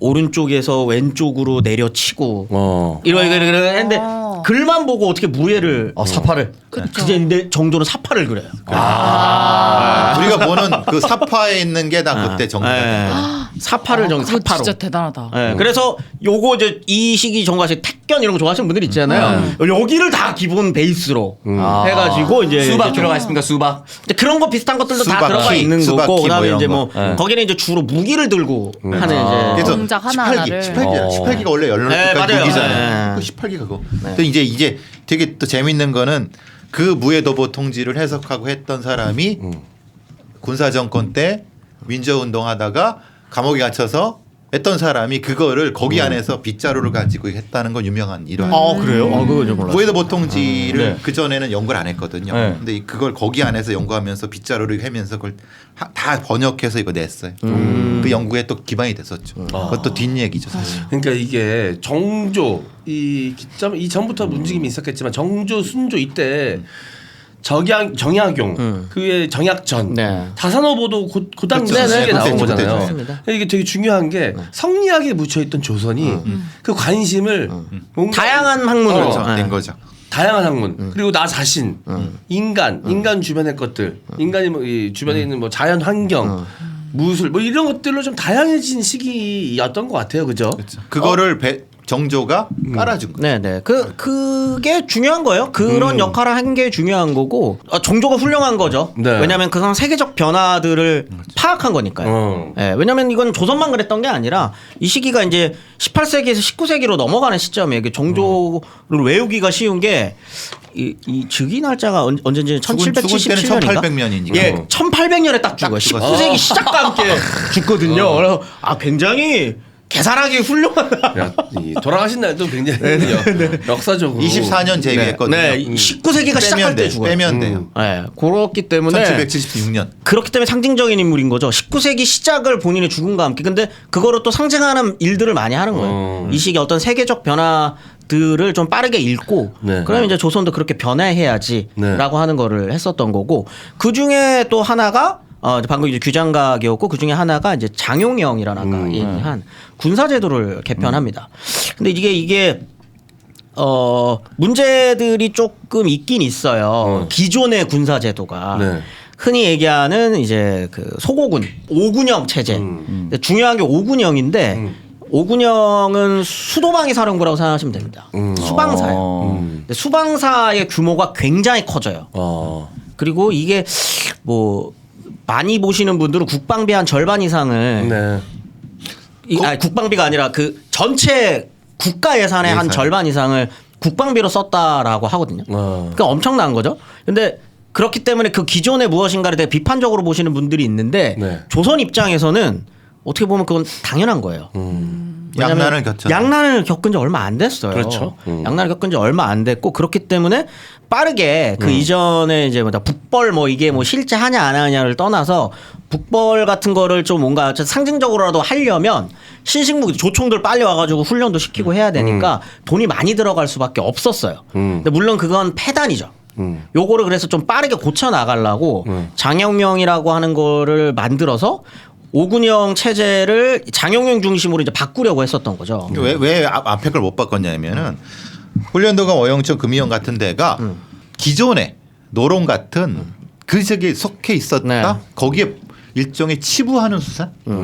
자기가 계속 거기서의 그 수장이 되면서 치부하는 수장이 되니까 임금의 명이 들어갈 수가 없는 체계. 그래서 새로운 군대 조직을 만들어 그렇죠. 갖고 정예들을 빼오는 거죠. 그래서 장영영을 넣는 방식을 택한 거예요. 여기를 바꾸고 그렇죠. 보다는 왜냐하면 이제 정권 자체가 그쪽으로 저는 기울어져 있다 보니까 이거를 안 그래도 세금도 원래 그 명분이 이제 중요한 거니까요. 네. 명분도 중요한 거고 정치에는 언제나 이제 그런 게 야 세금 너무 많이 나오지 않아? 네. 이거 한번 바꿀 때가 됐지. 그러면 이제 신하들 입장에서 병권을 쥐고 있었던 어떤 그런 세력들 입장에서는 태클을 걸 수가 없잖아요. 이게 단순히 내 친위 부대를 만들 거야가 아니라 네. 지금의 어떤 세금 문제를 개편하는 속에서 내 중심으로 군권을 재조직화하겠어라고 이제 때린 거니까 어떻게 보면은 이제 영리한 거죠. 이것도 굉장히 영리한 방식으로 5군형 체제를 혁파해 나가면서 장영용을 중심으로 군 체제를 만들어 나가는. 근데 그렇게 되면 이제 방금 배 교수님 말씀하신 것처럼 유능한 인재들이 자기 쪽으로 넘어오게 되는 거잖아요. 그래서 어떻게 보면 좀 자기 국왕 중심의 별동 대겸, 수방사 겸 네. 특전사 임무까지 띄는. 네. 네, 요렇게 그래서 많이 보면 한 2만까지도 봐요. 근데 이제 2만은 아마 실질적으로는 힘들었을 거고 왜냐면 군역 자체가 약간 그 좀 헛수가 많습니다 원래. 예, 원래 이름 없는데 그냥 올리기도 하고 막 그죠. 그러잖아요. 군포 때문에. 네. 그래가지고 이제 아마 좀 합리적으로 보게 되면 3천에서 5천 정도. 그래도 그렇게까지 차이 많아요. 나는구나. 네, 그래도 많은 겁니다. 그렇죠 많죠. 일종의 국왕이 자기가 마음대로 그러니까 부릴 수 있는 그 특전사들을 5천 명 정도 가지고 있다는 그것도 건 최신 무기를 다 네. 기병도 그렇고. 굉장히 중요한 거죠. 이것도. 근데 이게 똑똑한 게 이게 군역이랑 그 군포 문제가 굉장히 중요하다 그랬잖아요. 네. 이거를 어떤 식으로 그 명분을 쌌냐면 내가 만드는 이 장용영은 둔전이라는 거를 둘 거야. 근데 둔전이 뭐냐면 이 군대를 유지시키기 위한 별도의 토지를 말하거든요. 전 밭전. 네, 둔전. 근데 여기에다가 이 장용영의 가족들한테 이걸 맡겨요. 농사를 지으라고. 그러면은 어떻게 되냐면 이 장용영을 유지하기 위한 농사는 자체적으로 해결이 되게끔 만드는 거죠. 직업군 체제. 네네네. 이런 식으로 하면은 군 체제가 좀 확립되지 않을까라고 해서 그걸 던진 겁니다. 이것도 굉장히 똑똑한 거죠. 기존에 있었던 군포를 막 전국에서 이렇게 다 좀 과도하게 걷어가지고 그거를 자기 친위 부대에다가 쓴다? 이러면 이제 반대할 명분이 생기는데 그걸 애초에 그냥 깨부신 겁니다. 네. 똑똑했네. 굉장히 똑똑한 거죠. 굉장히 똑똑한 거죠. 네. 그 다음에 했었던 거가 이제 가장 어떻게 보면은 지금까지 그 수능 시험과 아니면 어떤 공무원 시험에서 가장 많이 나오는 금난정권, 네. 금난정권을 철폐하고, 예, 이거 시전을 연 거죠. 상업을 열었다라고 하는 거. 요게 어떻게 보면 굉장히 중요한 건데. 금난정권을 금한 거죠. 그렇죠. 금난정권을 철폐시킨 거죠. 난전을 금하는 걸 금한 거죠. 네. 이게 난전을 한 거예요? 그렇죠. 그러니까 누구도 상업을 할 수 있는 거예요. 상업을 못하게 하는 게 금난정권이고 상업을 할 수 있게 한 거지. 금금난전인 거죠. 그렇죠. 예. 예, 그렇게 되는 거죠. 그렇죠. 그러니까 난전이라고 안 본 거죠, 그걸. 그렇죠. 난전이라는 거에 대한 의미 자체가 막 어수선하게 아무나 장사할 수 있는 거를 금한다가 금난정권인데 네. 그게 아니다. 상업을 자유롭게 해야 그렇죠. 그렇게 되는 거지. 성장시킬 수 있다. 근데 이제 그게 아마 이제 그런 거예요. 이제 특정 상인들에게 독점적인 어떤 부가 생기는 거잖아요. 네. 난전을 금해버리고 어떤 이 허락받은 사람들한테만 이제 상업 활동을 할 수 있게 해주는 거니까. 근데 이거 약간 진짜 자유시장 이런 진짜 200년 전 사람 그런 느낌이네 진짜. 진짜 똑똑한 느낌이네. 그러니까 이게 뭐냐면 이게 사실은 굉장히 어떻게 보면은 지금까지는 방금 말씀해 주신 것처럼 봐왔는데 네. 과연 그렇게만 볼 수 있느냐라는 것도 왜냐면 저번에 이제 배 선생님께서 이제 배 교수님께서 본인의 어떤 주제셨던 이런 상속이나 이런 걸 할 때 토지 문제들을 이야기할 때 네. 근데 자본주의라고 하는 게 성장하기 위해서 사실 특정인들의 어떤 그런 토지 소유가 과도하게 되고 네. 그다음에 부가 한쪽으로 몰려야 그들이 자본주의를 추동할 수 있는 세력으로 성장할 수도 있어요. 그러니까 자유시장 경제라고 하는 거를 다 푼다고 해가지고 꼭 이 어떤 그런 경제 상황이나 네. 아니면은 어떤 이런 지금 우리가 생각하는 어떤 근대 자본주의적 경제 시스템이 완성된다라고 보기도 힘든 겁니다. 왜냐하면 이게 경제가 성장하기 전까지는 네. 누군가의 세력들이 독점적인 부를 소유해야 그 사람들이 자본주의적 경제 시스템을 추동할 수 있는 원동력이 될 수도 있는 거예요. 재벌이 생겨야 된다는 거. 그렇죠. 누군가가 이제 저번에 말씀하셨던 영국이 산업혁명을 할 수 있었던 큰 자본 축적이 배경에는 될 수 있겠죠. 자본 축적이 되는 거니까요. 그러니까 이거는 어떻게 보면 이제 결과론적인 거예요. 결과론적인 거. 그렇기 때문에 이걸 함부로 평가할 수는 없지만 그렇죠. 다양하게 해석할 수 있다. 금난 정권을 한다는 건 그 자본 축적을 해소시킬 수 네. 있을 수 있는 여지가 있다고 해석될 네. 수 있잖아요. 네. 그러니까 요거는 이쪽 해석도 가능하고 저쪽 해석도 가능해요. 네. 왜냐하면 권력에 빌붙어 갖고 그것을 유지하는 금난 정권으로 자본 축적 되느냐? 안 됐으니까 새로운 상업 세력을 형성해야 되는 거 아니야? 그럼 걔들이 자본 축적이 되겠어? 될 수 있을까? 그렇죠. 그거의 문제인 거죠. 네. 어디든. 네, 결과적으로 해석은 분분할 수 있지만 정조의 의도는 분명했을 거 아니에요. 그렇죠. 의도는 자유시장 경제라고는 말하면 안 그렇죠. 됩니다. 이건 네, 이제 네, 근대적인 네. 의미니까 지금 특권을 가지고 있는 이 세력이 지금 과연 조선의 상업 경제를 부흥시키고 있느냐 이거에 대해서 비판적이었던 거죠. 그러니까 그거를 철폐하고 네. 누구든지 장사를 할 수 있게 해갖고 여기서 이제 돈이 돌게끔 하자. 네. 라고 하는 거였으니까 이걸 어떻게 해석하느냐는 다양할 수 있겠지만 지금의 시스템이 문제가 있다라고 하는 거를 얘기한 거고 그거를 철폐시켰다는 거죠.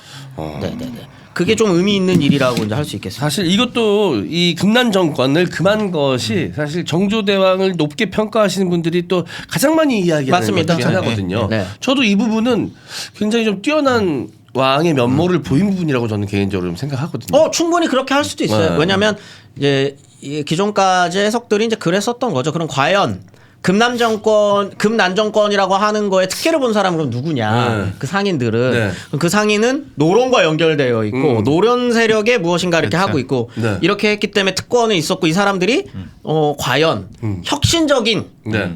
어떤 그런 산업 혹은 혁신적인 무엇인가를 이끌어낼 수 있느냐? 네. 안 됐다는 그건 거죠. 안 됐다는 거죠. 그건 안 됐다는 거죠. 근데 이제 금난 정권을 폐지하면서 이제 서얼이라든가 낮은 계층들이 창업을 하면서 네. 새로운 정치 세력에 대한 뭐 이런 얘기도 나올 수 있는 얘기인데. 네. 근데 이제 너무 정조를 좋아하시는 분들이 그렇죠. 애정이 깊은 나머지 그렇죠. 이 금난 정권을 금한 걸 가지고 자유시장 경제 조선에서의 네. 태동 그렇죠. 이렇게까지 갖고 네. 가시니까 그렇죠. 이거는 말이 안 되는 네. 거죠 너무. 이 시대에 그러기에는 네. 당연히 그러기에는. 불가능합니다. 네. 불가능하고. 근데 그렇게 뭐 빗대서 해석은 할 수 있겠으나 해석은 할 수 있겠으나 실제적으로 그랬다라고 보기에는 좀 어려움이 있다. 왜냐면 이제 말씀하세요. 그냥 궁금한 거 작은 건데. 근데- 근데 왜 서울 출신들은 왜 싫어했어요? 서얼.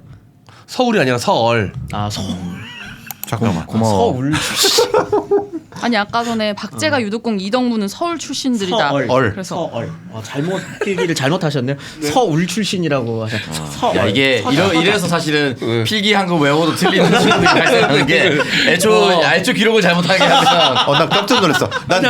아니야 모르는 거 물어보는 건 맞아요. 자가 아니야 섬이야. 맞아. 그래. 훌륭한 겁니다. 웃으면 안 돼, 우리. 훌륭한 고마워. 겁니다. 질문 안 했으면 너는 끝까지야. 맞아요. 서울 출신으로 알고 있었거든. 서자와 얼자가 서얼. 다르거든. 서자와 얼자가 다르게 했는데 사실은 뭐 비슷하게 했지만은 얼자, 네. 서자 이렇게 표현. 아 근데 이 당시에 중국이나 이런데 시장은 난정권이 이런 게 있었어요? 아니 정확하게? 그래서 제 논문의 중심도 그거였어요. 네. 양자강 이남에서는 이미 네. 자유로운 형태의 이것이 있었다. 그런데 중국은 워낙 크기 때문에 거기서는 그냥 어떤 상업 체계 자체는 이렇게 되고 있었지만은 정치 체제는 그렇게 안 됐다.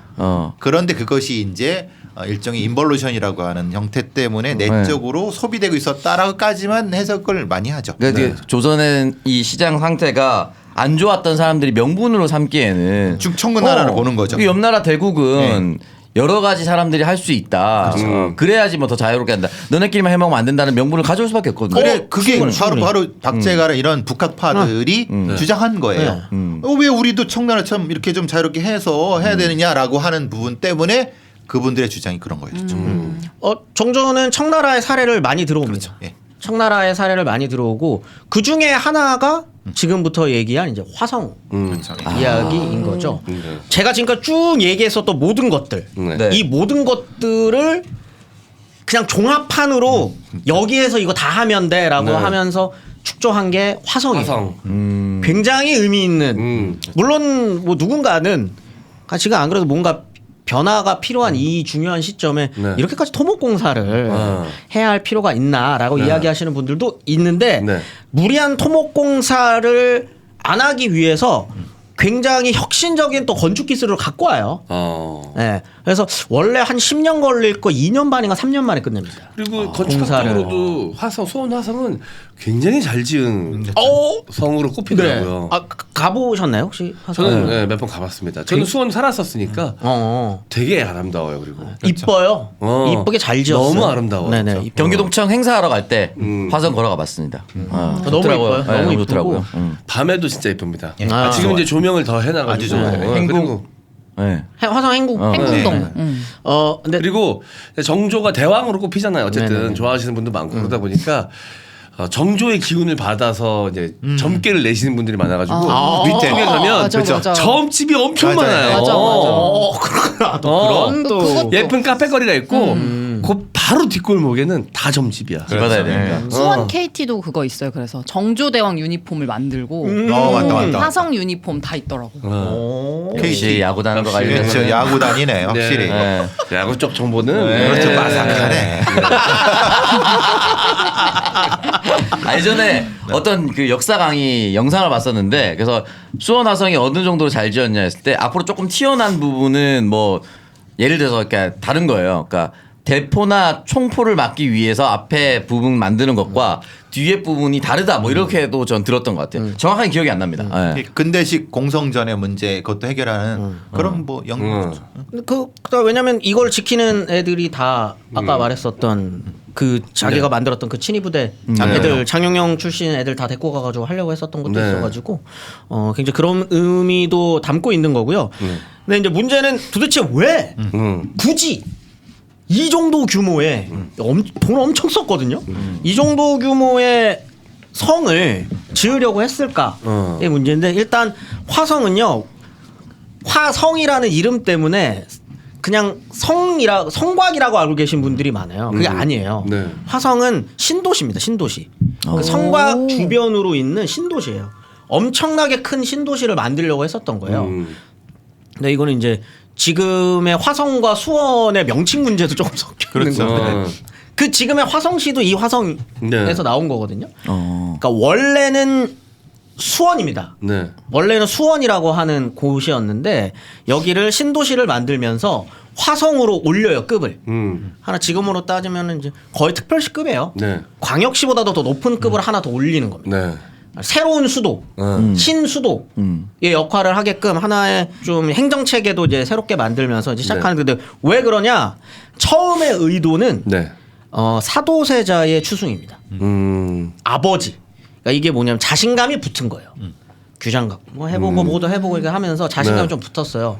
나를 중심으로 어쨌든 네. 이 탕평이라고 하는 것도 이렇게 만들어지면서 이제 신하들도 나의 권위에 제대로 도전하거나 이런 그러지 못하는 그 정도의 자신감이 딱 붙은 다음에 무덤을 옮기겠다라고 합니다. 와. 아빠의 무덤을 옮기겠다. 그러면서 이제 수원에다가 현릉원이라고 하는 무덤을 네. 사도세자의 무덤을 이장시키려고 해요. 근데 이게 뭐냐면 사도세자를 왕으로 추존하려고 하는 거예요. 이거 엄청난 거거든요. 네. 이때부터 노로는 진짜 이제 기적이 차야 되는 거죠. 네. 이제. 이게 어느 정도로 센 거냐, 왜 센 거냐면 아까 말씀드렸었던 것처럼 정조의 모든 정통성은 영조로부터 옵니다. 그렇죠. 근데 영조가 끝까지 아버지를 추존하지 말라고 했는데 추존한 거기 때문에 네. 어떻게 보면은 자기의 정통성을 뒤집는 행동이에요. 네. 근데 이거를 어떻게 하냐면 영조가 살아 있을 때 네. 자신의 일을 후회한다라고 하는 이거를 썼었던 거를 발견해내요.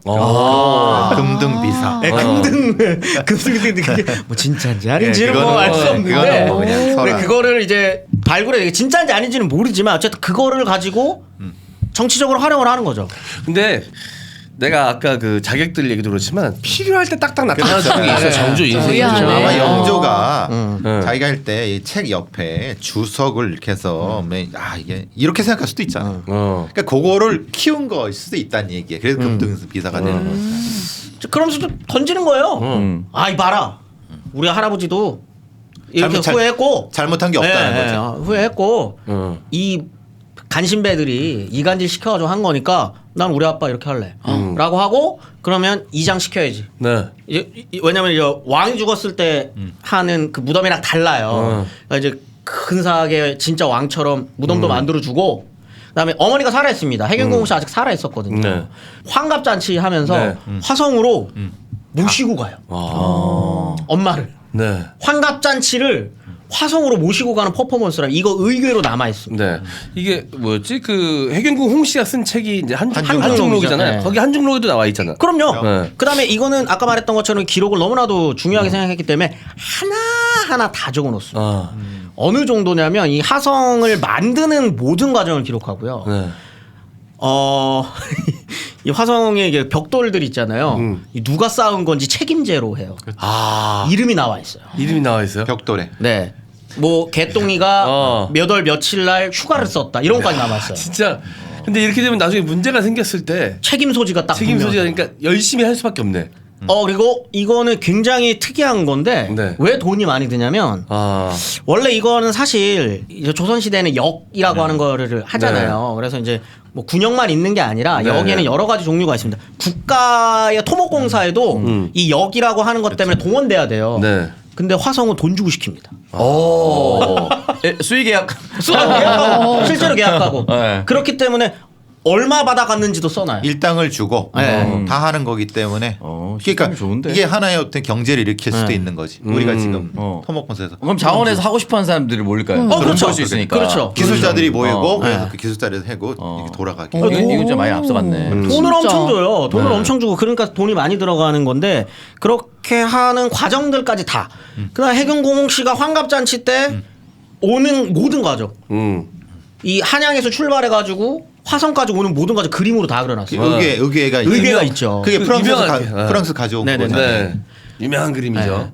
미친 거예요. 지금 청계천의 벽에 있습니다. 네. 그러니까 다들 나중에 여러분들 생일 다 하고 난 다음에 좋은 사람, 훌륭했던 사람으로 기억되고 싶으면 무조건 일기 예, 일기 써야 됩니다. 일기 써야 인스타 말고요. 왜 누굴 보면 인싸가 21세기 일기입니다. 아 맞네. 그럼 그냥 장사치로 기록되실 거예요. 맞네. 세게 얘기했어. 세게 얘기했어. 세게 얘기했어. 야. 일상도 기록을 같이 하라는 말이에요. 인싸는 인싸. 금난정권이 폐지된 지 오래됐어요. 자기 장사하는데 왜?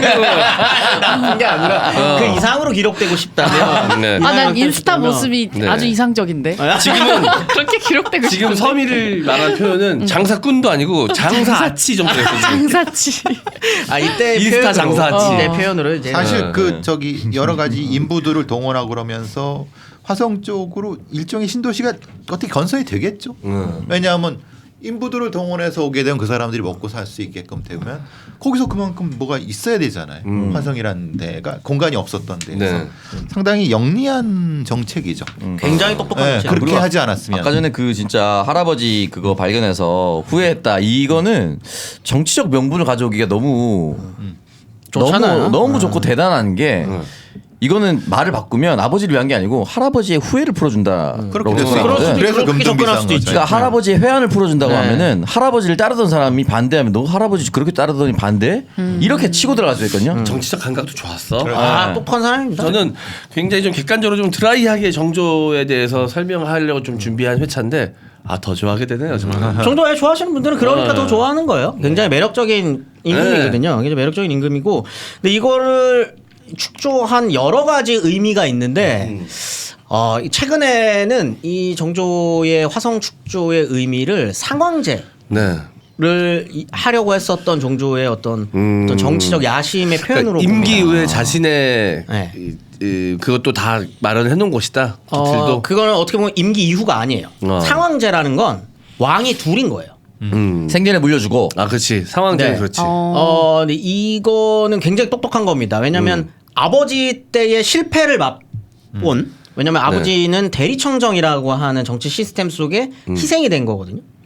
근데 이 사람은 그게 시스템에 문제가 있다라고 생각해서 그러면은 이 시스템을 넘어서서 내 아들한테까지 어떻게 좀 이런 왕권이라고 하는 게 무너지지 않으면서 어떻게 물려줄 수 있을까를 자연스럽게 연결될 수 있게끔. 태종과 세종의 사례를 통해서 만들려고 했어요. 근데 왜냐하면 태종이 상황제라고 하는 걸 이제 조선에 처음으로 한 거죠. 물론 그 전에 이제 있긴 있었지만 네. 태상황까지 있었지만 네. 성공적인 진짜 그 상황과 그 양왕 체제를 구축했었던 건 이제 태종이거든요. 그게 뭐냐면 세종은 경복궁과 창덕궁을 정궁으로 하고 여기서 업무를 하고 이 상황은 병권을 가지면서 네. 보좌를 하는 건데 같이 하는 건데 그렇게 되면은 중요한 게 뭐냐면 같이 살면 안 돼요. 같이 살면 안 되는 거예요. 왜냐면 왕이 같은 공간에서 둘이면 안 되는 거죠. 둘일 수는 없잖아요. 그다음에 저번에 영조편에서 말한 것처럼 대리청정이 네. 어떻게 됐는지 말씀드렸잖아요. 네. 사도세자 앞에 앉아 있고 뒤에 영조 이렇게 이거 앉아가지고 하고. 야씨 이게 아니고 영화에서도 잘 표현되어 있죠. 네. 각자의 업무 분담을 명확하게 한 다음에 네. 너희가 이 왕이 해야 될 거, 세종이 해야 될 건 이거.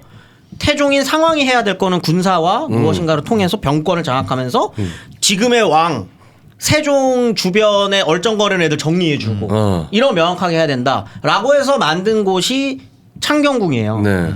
거기에서 이제 이궁을 하는 거죠. 근데 이것도 모자라다고 생각한 거죠. 왜냐하면 이제 너무 붙어 있으니까. 그래서 어디로 가냐면 남양주에 하나를 더 지어요. 네. 태종이. 네. 그래서 그쪽으로 가가지고 그 지리적으로 조금 떨어진 거죠. 네. 그러면서 좀 안정적으로 통치를 할 수 있는 사례를 한번 만들었어요. 태종, 네. 세종 때. 그거를 정조가 본 겁니다. 요거 괜찮은데? 요거 괜찮아. 그렇게 해서 그러면 나는 어디를 통해서 해야 될까를 아버지를 추승하는 무덤을 만드는 네. 이 공간에 그러면 이거 너무나도 좀 멋있잖아요. 아빠를 추승하는 공간을 만들면서 네. 이 공간을 상황 체제 속에서 내가 정치를 하는 곳으로 신도시로 만들겠다. 요거를 딱 기획하면서 만들어낸 도시가 화성인 거거든요. 그러니까 순조를 왕으로 주고 나는 여기 있으면서 서서히 이제 정치를 자기 아들한테 순조한테 조금씩 물려주는 네. 그런 거를 이제 그런 정치 시스템을 만들어 나가려고 했었던 겁니다. 화성은 군사 경제의 핵심, 한양은 정치 핵심.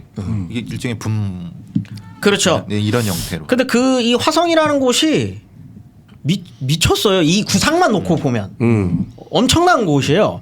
일단 군사적인 요초고요. 뭐냐면은 삼남 지방에서 당연히 수원을 통해서 지금도 네. 올라오는 경부고속도로부터 해가지고 뭐 철도도 다 그쪽을 통해 올라오는데 이거는 전통적인 길입니다. 로드원. 네. 네. 쭉 해서 모여서 서울로 오는 거예요. 네. 서울로 오는 곳이기 때문에 서울로 오기 전에 바로 허브죠, 거기가. 네. 그렇죠. 그렇기 때문에 여기는 군사적 요충지기도 한 거죠. 그러니까 얼마나 좋아요. 장영용 만들어놨는데 내가 오군영을 혁파한 다음에 장영용으로 만들어놨으니까 여기서부터 막는 거지. 왜 네. 이때는 물론 북쪽도 국방에 중요한 그거긴 하지만 남쪽에서부터 올라오는 적도 막아낼 필요가 있는 거니까 네. 여기서 내가 중심으로 막으면 된다. 일단 그 역할을 하려고 했었고 두 번째 기능이 사실은 아까 얘기한 금 난정권과 연결되는 건데 여기를 좀 상업도시로 키우려고 합니다. 상업도시로 엄청나게 키우려고 하는 속에서 수원에서 장사하려고 하는 애들한테 특권 엄청 줘요. 오히려 반대로. 네. 예를 들면 이제 인상. 그 다음에 이제 그 양반들이 쓰는 그 모자 관모는 함부로 못 만들어요. 네. 왕실에서 딱 지정해준 데서만 만들 네. 수 있거든요. 걔네들 다 와가지고 이거 무조건 수원에서만 해. 화성에서만 해. 여기에서 장사하게끔 한 거죠. 그 다음에 지금 한양에서 20대 부호들 네. 몇 대 지금으로 따지면 뭐 1번 뭐 삼성부터 네. 뭐 대림까지 네. 불러. 니네 다 이제 본사 이전. 본사 이전 시키는 거예요. 야, 거의 수도 이전 하듯이 했네. 네, 수도 이전이니까 우리 예전에 본인 입장에서. 강남 이전한 것처럼 똑같은 네. 방식으로. 다 내려와. 여기서 내려오고 여기서 장사하고 싶은 사람들 내가 지원해 줄게. 막 몇만 냥씩 줘요. 여기서 장사하겠다는 사람한테. 네. 근데 이게 뭐 제대로 됐으면 어떤 결과를 초래했을지는 알 수는 없습니다. 네. 미리 말씀드리면 결과적으로 정조 사후에는 화성은 유명무실화되기 그렇죠. 때문에 그쵸. 이게 어떤 결과로 갔을지는 모르지만 아무튼 굉장히 그런 당대로서는 혁신적인 상업도시로 키우기 위한 무엇인가를 하고요. 실제로 그래서 이동도 합니다. 네. 이동도 그게 조금 남아 있는 게 지금 아마 그 수원 화성 앞에 있는 팔달시장. 예, 그 팔달시장이 아마 이제 네. 그때에 이제 형성됐었던 시장들이 조금 남아 있는 건데. 네.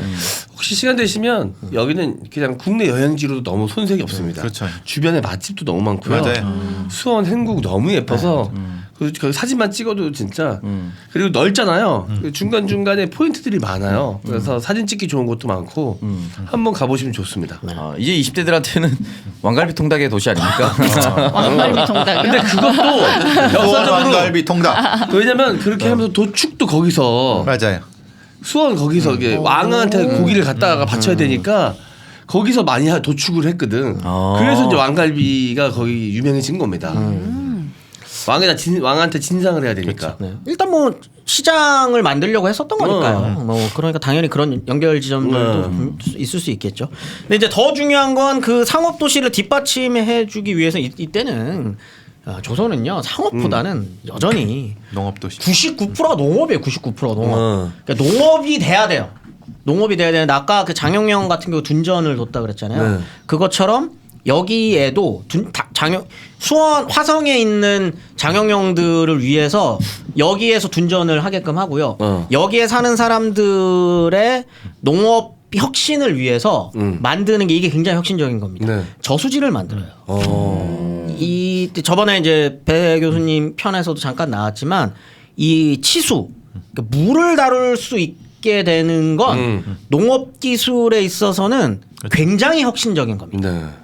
그래서 이때 처음으로 대형 저수지를 만들어요. 만석거라고 네네. 엄청 큰 저수지를 만들고 그다음에 퇴비를 아예 국가 산업으로 지정해 가지고 네. 그 똥을 키우는 거죠. 네네. 인분을 키우는 겁니다. 인분을 키워 중요하지 네. 이게. 화장실을 바깥에 두는 거죠. 네. 걸음 중요하지. 네. 그 거름이랑 퇴비 생산을 네. 엄청 해서 이때 한번 크게 흉년이 들어요. 네. 가뭄이 엄청 와가지고. 근데 이 화성에서만 그 가뭄 피해를 안 받습니다. 이 저수지를 만들므로 네. 인해서. 그러면서 화성에서 만들었었던 이런 성공적인 저수지의 사례들이 네. 나중에는 이제 각지로 흩어지면서 네. 중요한 어떤 그런 농업이 중요한 곳들마다 저수지 사업들을 엄청 크게 시작하는 거죠. 그러면서 조선 후기에 농업 생산량이 올라가는 겁니다. 근데 이렇게 대단하게 잘 만들었는데 왜 정조가 죽고 유명무실해졌어요? 이제 흔히 얘기하는 이제 세도 정권이라고 하는 걸로 접어들면서 요거는 뭐 역사학적으로 뭐 어떻게 해석해야 될지는 잘 모르겠는데 아까 말씀드렸었던 것처럼 정조가 했었던 이제 뭐 마무리를 해야겠네요. 정조가 했었던 이 많은 정책들의 한계가 뭐냐면 시스템이 아니라 그러니까 왕이 잘나서. 네, 왕의 강력한 카리스마를 통해서 이루어질 수 있는 일들이에요. 이게 아까 그래서 이제 100년, 200년을 내다본 게 아니라 한 2, 30년까지를 봤다라고 하는 게 네. 내가 정조라는 사람이 살아있을 때까지는 이게 돼요. 왜냐하면 나를 중심으로 정치가 운영이 되고 있고 근데 물론 그 다음에 왕이 정조만큼 똑똑한 사람이 있으면 이거를 계승해서 시스템으로 정착시킬 수 있었겠죠. 근데 순조는 그러지 못했군요. 임금이 원래 조선의 임금이라고 하는 게 그래서 이게 이제 그 흔히 이제 4대부들이 처음에 만들 때 네. 임금 중심의 나라가 아니라 그죠. 이제 4대부 중심의 재상 나라로 중심의 재상 나라. 중심의 나라로 만들어야 됐다는 게 이런 거예요. 네. 근데 뭐냐면- 정도전이 그렇게 세팅을 하려고 그렇죠. 했었죠 네. 원래. 왜냐하면 임금은 선택할 수 없거든요. 아들로 낳아지면 그렇죠. 그 사람이 임금의 혈통이니까. 되는 거예요. 근데 재상은 고를 수 있거든요. 훌륭한 재상을. 왜 시험 쳐? 제일 똑똑한 놈 뽑아. 물론 이 시스템도 변질되고 할 수 있겠지만 민주주의 시스템이라는 게 그런 거잖아요. 안 좋은 대통령이 만들어질 수 있지만 이거를 실패를 기반 삼아 이 더 다음의 대통령은 교체할 수 있다는 네. 거. 그렇죠. 재상은 교체할 수 있거든요. 근데 이게 아닌 거예요. 조선은. 그런 시스템이 아닌 거죠. 그렇기 때문에 이렇게 만들어 놓은 시스템이 정착되지 못한 상태에서 임금이 죽으면 시스템이 아니기 때문에 이거는 뒤집어지게 되는 겁니다. 정조를 밑으로 규장각에 많은 똑똑한 사람들이 자기 역할을 다 해왔는데 정조가 죽으니까 이 똑똑한 사람들이 누구에 대한 중심으로 갈 데가 없어졌구나. 그냥 그게 이제 순조가 똑똑하지 않았다는 건 아닌데 사실 정조만큼의 투쟁력이라든가 그만큼 영석함 정도는 없었죠. 네, 이게 위대가 너무 또 잘 나가고 너무 잘 그러면 약간 기죽거든. 그럴 수 있죠. 충분히 그럴 수 있고. 고견자. 그러면서 이제 자연스럽게 세도 정치로 넘어가게 되는 네. 이렇게 정조의 이- 시스템이 붕괴되는. 아래 것의 마음으로서 규장각에서 일하잖아. 누구를 모셔. 장원영을 내가 모시고 있어. 장원영보다 떨어지는 사람들 밑에서 일하고 싶지 않습니다. 저 정도 급은 되는 사람이 그렇죠. 내 위에 있어야.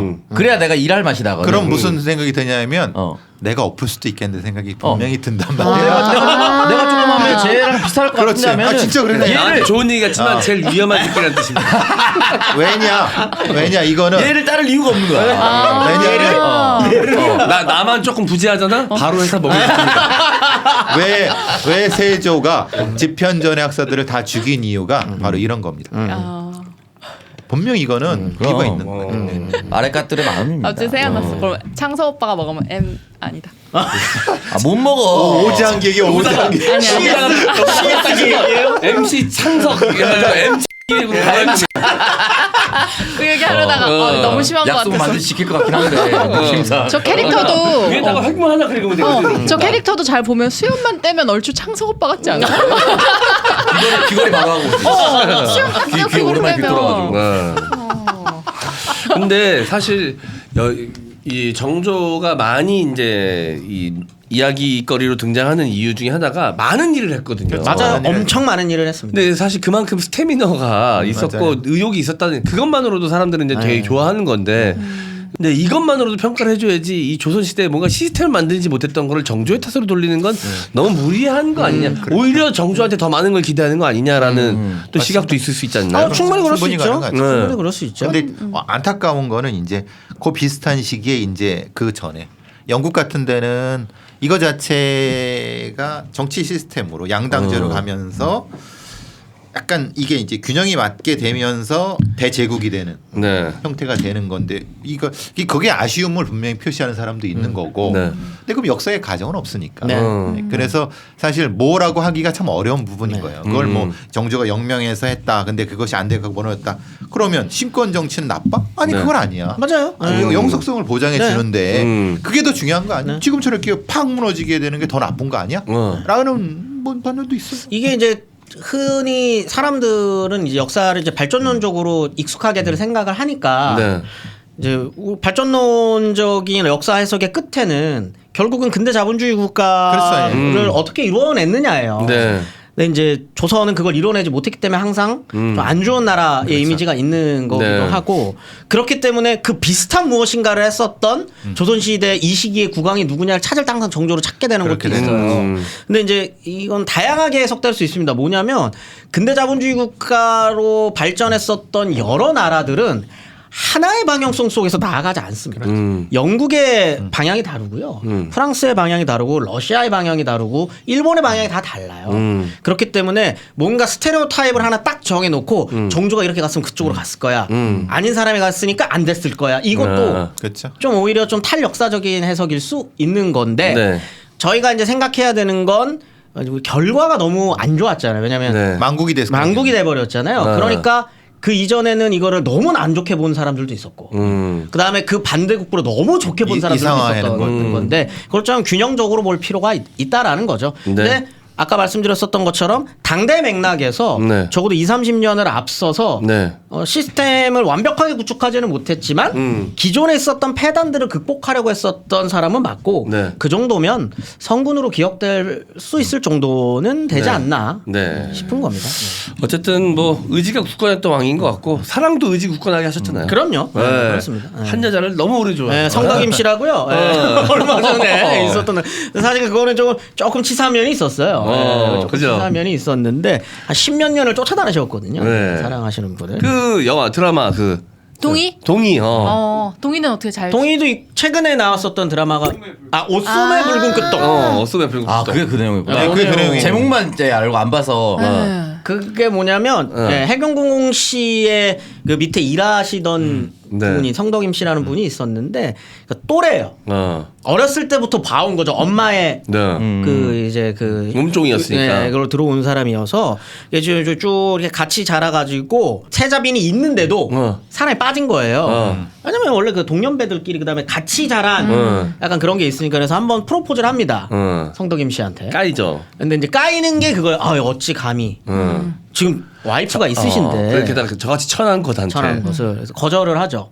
근데 이 진짜 좋아했나 봐요. 그건 맞는 것 같아요. 10몇 년이 지난 다음에 한 번 더 프로포즈를 해요. 한 번 더 프로포즈를 하는데 그때도 아니다. 막죠. 네, 저는 아직 그런. 에이, 근데 10몇 년 동안 그 여자애는 혼자였던 거예요, 계속? 그분은 당연히 혼자죠. 아. 근데 이제 정조는 요게 제가 그때 기다린 말씀드렸던 것 같은데. 아니 정조는 다른 여자분을 만나죠. 꾸준히 만나십니다. 네. 다양한 분을 네. 만나시는데 근데 이제 요게 이제 나중에 한 번 더 프로포즈를 했을 때 거절당하고 하는 행동들이 조금 이제 치사한 거죠. 예, 주변에 있는 분을 괴롭혀요. 네, 가족들을 괴롭힌다거나 네. 곤장을 괜히 친다거나 그러니까 이제 그 성덕임 씨가 아우 자꾸 이런 식이면 결혼하겠어요. 네.